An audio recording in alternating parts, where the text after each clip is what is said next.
Meanwhile, the president is meeting with the Secretary of State, Mike Pompeo, in just a few moments regarding the turmoil in Turkey and specifically what the U.S. does in response. Now, we've been waiting for, among other things, the release of that captured Pastor Andrew Brunson, but whether that would be solved by just his release, we might have progressed too far. Former Bush 43 Deputy Assistant Defense Secretary Peter Brookes on all of this. Peter, let's say they release the pastor. There are a number of other issues that were roiling Turkey long before the dust-up over his capture, right? Yeah, absolutely. Neil, first of all, I think we're concerned about the fact that Turkey's been playing footsie with Russia for quite some time. They're buying some air defense systems. In fact, there's concern about transferring our most advanced F-35 fighters to Turkey because it could be an advantage to Russia to understand these tremendous aircraft. There's also tensions between us and the Turks over Syria. Long-standing concerns, but especially over the Kurds. Remember, the Kurds have this, the YPG, which are these Syrian Kurds that have been fighting ISIS to help us and others to rid Syria of them. But at the same time, the Turks look at the Kurds as a problem inside of Turkey. Remember, there is a PKK terrorist group that operates in Turkey, and Turkey insists that the YPG and the PKK are related.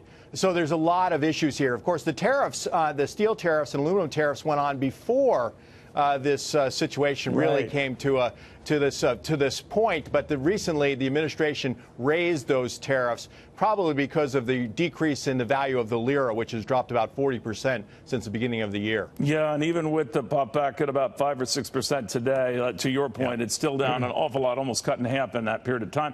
Having said that, I'm wondering what could turn this around. And the reason why I asked, forget what you think about President Erdogan and Turkey itself. It does have reverberating effects. A number of, European countries, Italy, China's been affected as well because of their exposure to this. Certainly the administration must recognize, whatever its personal feelings toward the Erdogan government, this could hit us, right? Well, there's certainly, the release of this pastor and some others. It's not just the pastor. There's some others as well. That would be a good step in the right direction. Negotiations are going on. I understand that National Security Advisor John Bolton met with the Turkish ambassador here in Washington yesterday. You mentioned that the President and Pompeo are talking. So I think that the Turks have to take the first step here. But yeah, we certainly don't want Turkey to become an economic problem that could have global reverberations. But there are issues here, and I think a lot of talks and a lot of negotiations on a whole host of matters is important. Remember, this is a NATO ally of ours.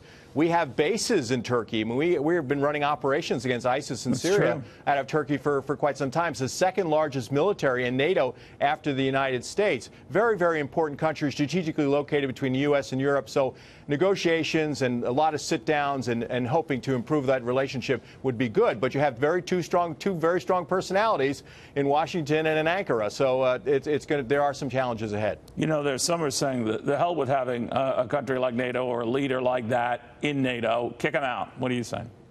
Well, no, I don't think that's not a good idea, I don't think, and I hope we can get these issues addressed because they are an important part. Look at their location geographically, Neil. Right. They're very, very important. I mean, they were part of the Cuban Missile Crisis because we had put missiles in there that were aimed at the Soviet Union. Young man. You're dating yourself. I read it in a history book. Right, I read it in a history book, just like you did, in an e-book. No, but I forgot about that. That's a very good point. I read it in an e-book. Yeah. No, very important. You remember the financial plans that were meant to keep Turkey from moving and becoming a communist state.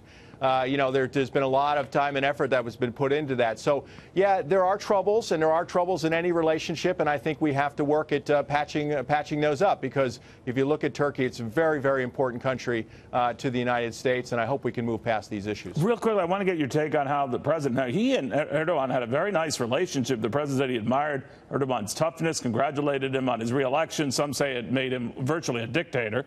I don't know what the true story is there, but it does show that this president, who has kind words, can turn on you as well, and maybe in this case rightfully so. But he also slapped sanctions on the Russian government in his push to watch their provocative ways. So I'm wondering the signals he's sending on this front. Well, I think he's saying that we can get along, but he's also looking out for American interests. So Yeah. look, he's happy to get along with these leaders, and they're both strong leaders, authoritarian, Putin and Erdogan in Turkey. But he's saying we can have a relationship, but I'm not going to allow you to eclipse American interests. And I think that's how the president is reacting, and his administration is as well. Peter Brookes, way too young to remember what was done to avoid the Cuban Missile Crisis. I read about it, Neil. You I read about it in a history book, a very old, dusty history book. You're a very smart man, but I'm glad you brought that. That is true. That solved that particular crisis at the time. Peter Brookes.